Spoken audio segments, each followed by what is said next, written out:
Hi friends, it's Mari from Mari Haraya Archives, and today I am going to take you in and show you my little process that I have been doing.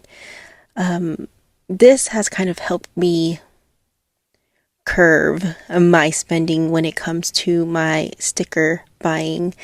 Now, as you guys all know, if you're new to my channel, I absolutely love stickers, and I use stickers to document my day. And so for the last year, almost 2 years, I have been very intentional about the way I consume stationery. Now, if you guys are in the journaling, planner, stationery world, you guys know how that can be pretty much overwhelming, and you can really get caught up in the overconsumption of stationery. Now, I mean, it's not just stationery. I feel like overconsumption happens in a lot of aspects of our life, not just stationery. I mean, I was very heavily into bags and purses and fashion, and so there was a lot of over-consuming. Consuming, is that a good word to describe it? There's a lot of overconsumption in that area. When it came to grocery shopping, there was like a lot of overconsumption because I would buy things because they were on sale and not necessarily what I needed.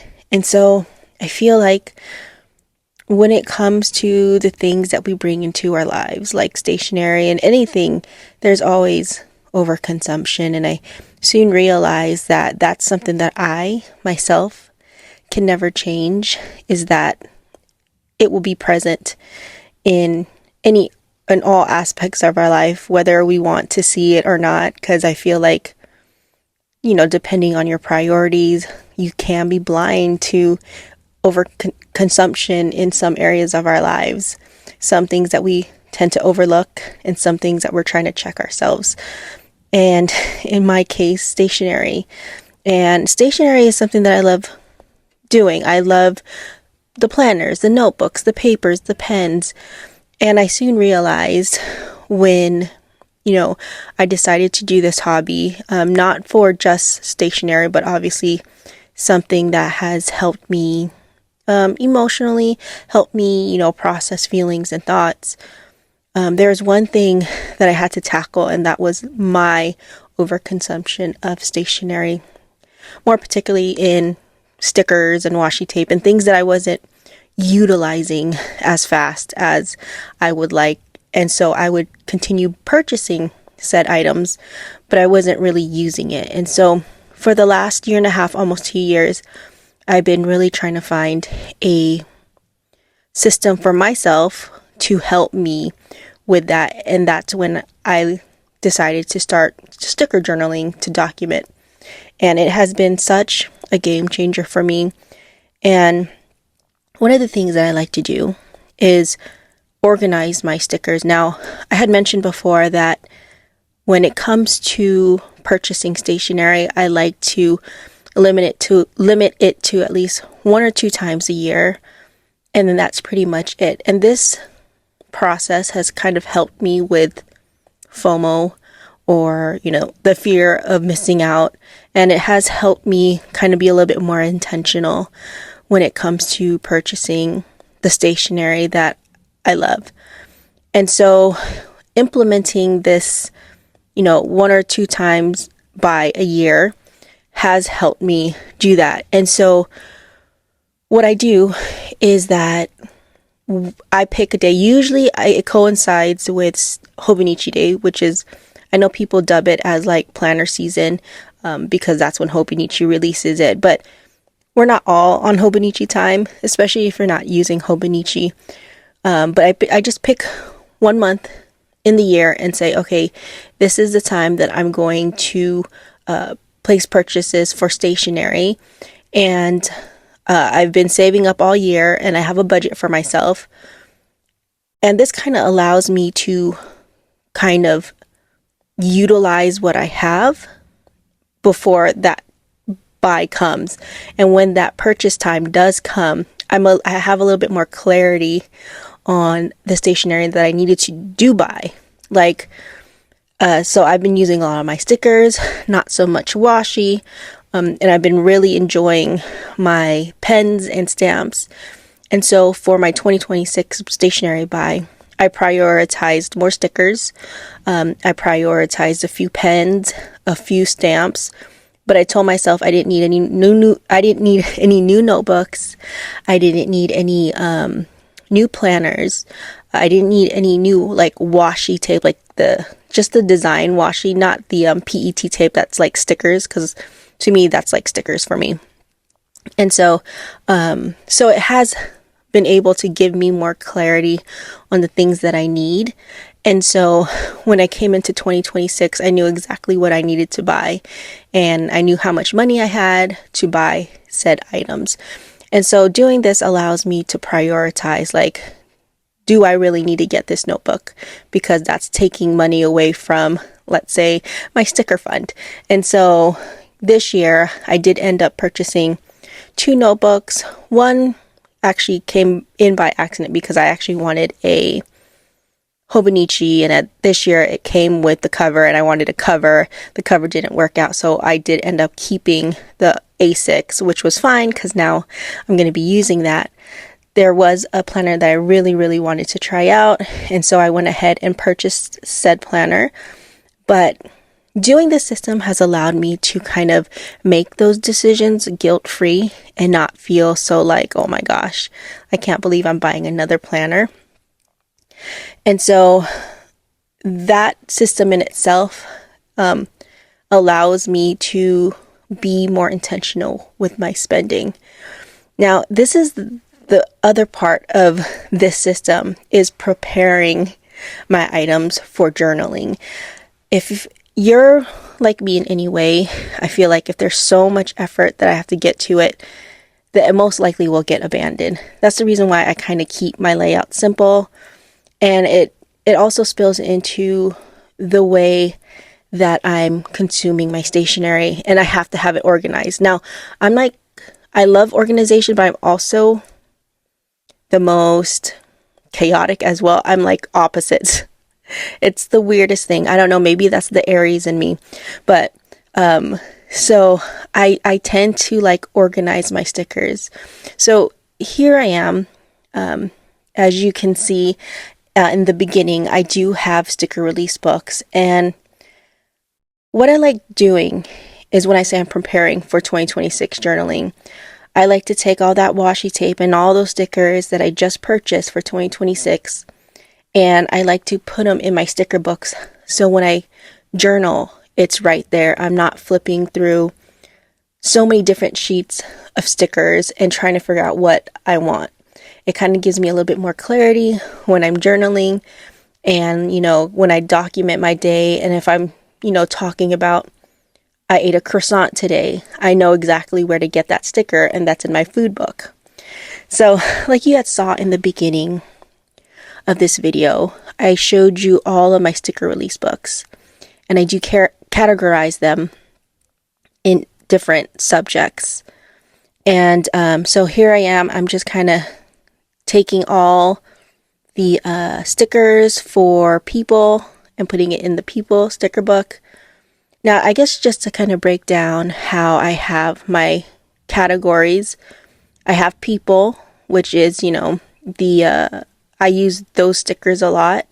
And then I also have the food related stickers. Now, this one has a little bit more subcategories than all the other categories that I have, just because this is what I use most, obviously, because it's true to life when it comes to my documenting of my day. And so with my food category, I do have a little book it's filled with food. And after utilizing all my stickers from last year, which I'm happy to report that this system has allowed me to use up all my stuff. And that's the reason why I've been able to restock guilt-free, because I've been using my stickers. But I realized that I do need a little bit more space, or another book for my food-related items, because I do have different subcategories for it. I have the food category, and then underneath the food, I have food quotes, as well as people with food. And so I like to separate those. I don't put the people with food in the people category. I just prefer having it under the food category.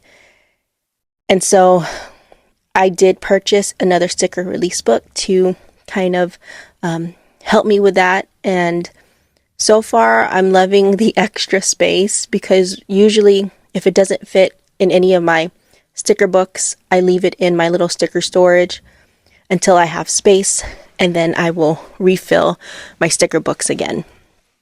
And so, and that was like the only category that I actually needed a new sticker book. But this has allowed me to really see what stickers I have and what I don't need a lot of. Now, I've used up a lot of my food related stickers, which is why for my 2026 I ended up purchasing a lot more of food related to go ahead and stock that up.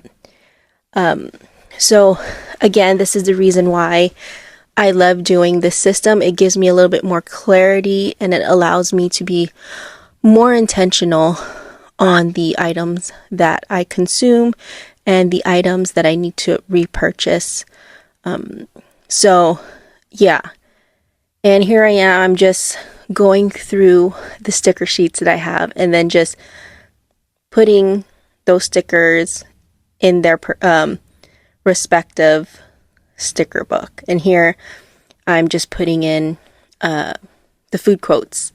And I love this little section because I do have a sticker book for quotes, but that's quotes for everything.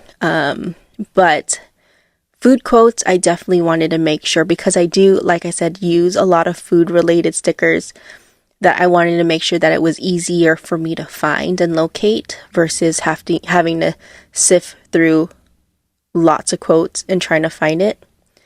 So here I'm showing that. Let's go ahead and recap. But as you can see, I've kind of divided it into 3 sections in this big book. I have the front part, food, and then towards the middle, I only have like 2 pages dedicated for food quotes, because I don't really have a lot of those. It's just sometimes it's on the washi. And then on the last half of that sticker release book, I do have people with food. And then I do have room to grow. So that's pretty exciting. Now I did kind of cheat a little bit. I actually put in a lot more stickers before this video. I actually forgot to record it. So I was like, you know what, I'm almost done. I'll go ahead and film it for you guys. And here I'm showing you like the favorite tools that I like to use when using my stickers. And I was showing you my brass tweezers and one of my favorite pairs of scissors. And I'm not done. So I'm going to actually do the rest of that later. But I do have the rest of those stickers to put up. And so these are 2 of my sticker books that I don't really use often, which is my nature and my animal. It's just I don't really, when it comes to my documenting of my day, I feel like those are more decorative. And so I don't really do like decorative journaling where I just decorate the spread and then write.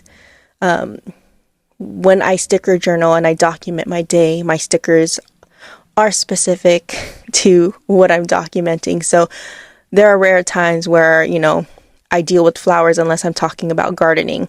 So that's when I will usually pull out stickers from that book.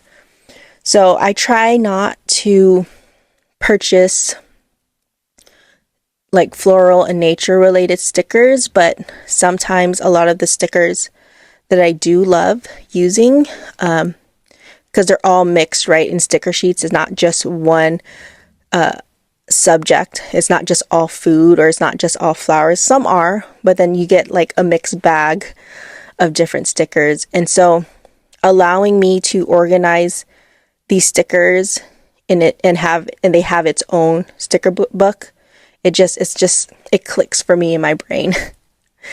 And here are the animals. And like I said, I don't really use that much. And so I try to avoid that. So just having that system just allows me to really focus on that too. Just realizing like, hey, I don't really utilize floral or animal stickers. You probably shouldn't be buying any of that stuff. And if it's something that I want to like use and it's not as much, maybe I can invest in a stamp, because then you're only spending, like $5 versus $20-$40 with different sheets of stickers that you don't really tend to use. So, and like I said, this is coming into I think it's my third time doing this system. I mean, it's not perfect, there are some times in the year where I'm like, I really love that, and I purchase it. But I think that is what's the beauty of the system, is that because I'm saving throughout the year and I have a little budget for my stationery, that when that time comes, because I am human and I can have impulses that sometimes I will buy something, but at least I have like the money reserved. This is just kind of my way to control how I consume stationery and how I purchase stationery, because like I said, overconsumption is in everything, whether we like it or not. And this is kind of my way to control that and to kind of take away that overwhelming feeling. Because I know in the beginning for me, where that I would consume, I would see all these influencers and videos of like buying this, and always, like there's new fountain pens, new stickers. And, I'm not someone that's going to yuck anybody's yum. I'm like, good for them. But it was more me trying to control that urge of seeing those videos and not wanting to purchase those said items, because it's not their fault. Because I feel like people on YouTube, whether it's there for, ways to make money, because let's just be honest, a lot of these YouTubers, including myself, where we film what we like to do, but we also get paid for it because of, the YouTube partner. And so I think it would be foolish to say that anybody on YouTube is just doing it for the love of something. They also want to get paid for their time. And so I just feel like that's going to be everywhere and anywhere. People are going to talk about their favorite things, and it's my responsibility to myself to not allow that to be influenced. And so at one point I did kind of not surround myself with that kind of stuff until I was strong enough to see all that stuff and not be influenced. So that's where I'm at now. I only influence myself. I don't think anybody else can influence me anymore. But that's just me doing the work for me trying to control not to be influenced or overconsume things that I don't need. So, but anyway, so here what I'm showing you is how I like to archive my washi tape and stamp collection. Every kind of washi tape and every stamp that I've owned, it all gets put into this book here. And once I run out, it's kind of nice to have a little record keeping book of all the washi designs and stickers. Now, not sticker sheets, but like the PET tape that is like sticker, where there's like a lot of loops of the same design. So doing this allows me to have a record of everything that has come through in my collection. Now, a lot of these washi tapes are gone, but at least I have record that I owned it, and it's just pretty to look through. And I highly recommend, if anybody is into stationery, that they start a record book. I mean, it's not necessary, but it's kind of neat to have a record of everything that you own. So yeah, I'm actually almost done with volume 2, surprisingly, but that's because I'm using my stuff. The first volume took a long time because I wasn't using my stuff. So there you go. So like I mentioned, I'm going to do all of that later. And next up, I'll be trying to set up my 2026 journal. And I'm excited to do that. And if you made it this far, I just want to say thank you for hanging out with me. I just wanted to show you my little process of how I organize my stickers for journaling. So yeah, I will see you guys in the next one. Bye.